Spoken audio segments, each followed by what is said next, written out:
Recently, Pauline Hanson, a far-right Australian senator, tried to make a point in the Australian Parliament with a highly questionable burqa stunt.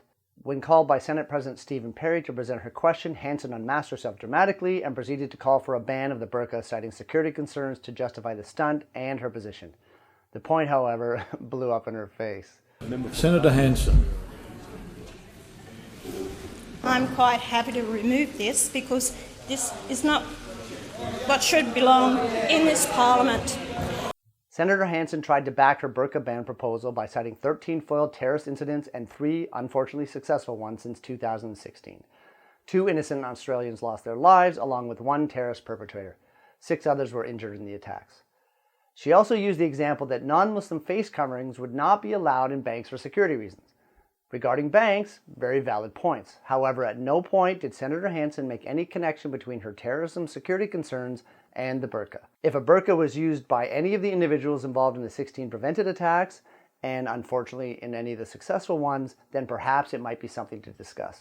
Hanson appeared pleased with her stunt, however condemnation was quickly expressed. Attorney-General George Brandis. Thank you, Mr. President. Senator Hanson, no, we will not be banning the burqa.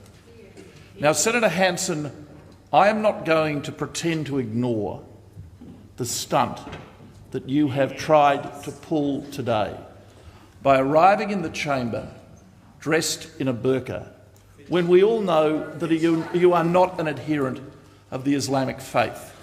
And I would caution you and counsel you, Senator Hanson, with respect, to be very, very careful of the offence you may do to the religious sensibilities of other Australians. Later in the week, Australian Prime Minister Malcolm Turnbull backed Senator Brandis' condemnation.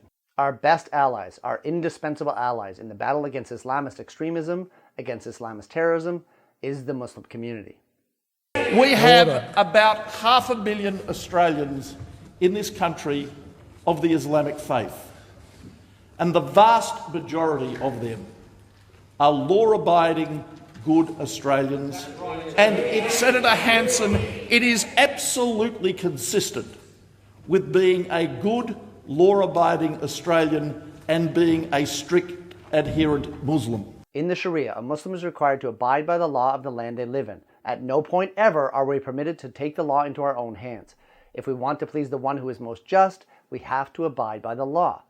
Sometimes we forget the blessings of a non-Muslim world that may not exist in what we refer to as the Muslim world. Being able to share Islam with others is one of those blessings. We share, we don't push to convince, and we do not force, because Islam is not a system of life that can be forced upon people. It only works when one chooses. Something else to consider. Allah commands us to be generous to others even when they are not. So what about those who are generous? They show us kindness, mercy, and are empathetic to our struggles. How should we treat them? Many have been blessed to immigrate to the West and escape wars and hardship in the East. Should we not be grateful and show honor to our host? When we're invited to someone's home, how do we behave? Do we do as we like without concern for the one who invited us? Do we dishonor them and disrespect them? No, a believer is one who strives for the best of adab, the best of manners, and the best of behavior.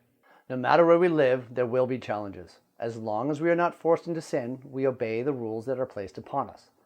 We need to be grateful for the opportunities we have. We need to share the beauty of Islam so that our hosts can benefit as we have through submission to Allah. If we want to shut down the voices of individuals like Pauline Hanson, we have to strive hard to benefit our community so that when people ask us why we do what we do, we can say, I'm a Muslim and Islam teaches me to care for my community. We don't have to compromise our deen. We just need to start practicing as Allah had intended through the example of His Messenger, peace be upon him. Allah keep us safe. Assalamu alaikum.